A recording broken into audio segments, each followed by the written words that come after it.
Sasaran vaksinasi di Kabupaten Ogan Komering Ulu sebanyak 269 orang lebih.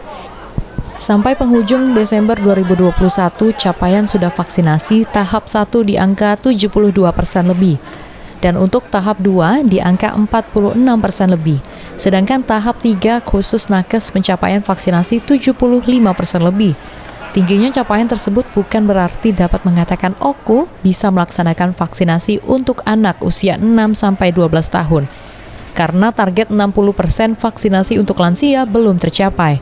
Hanya baru di angka 51%.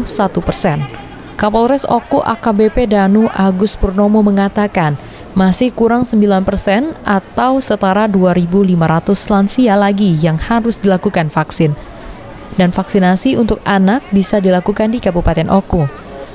Target yang ingin kami capai berikutnya adalah target lansia. Karena apa?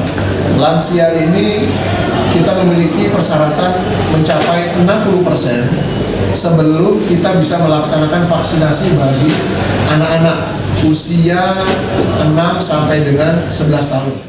Pihak Polres Oku akan berupaya memberikan stimulus termasuk pemberian hadiah kepada masyarakat, khususnya untuk vaksinasi lansia. Akan kembali turun ke lapangan supaya capaian vaksinasi 100% dengan bekerja sama dengan pemerintah daerah dan TNI. Ari Pranika, PAL TV.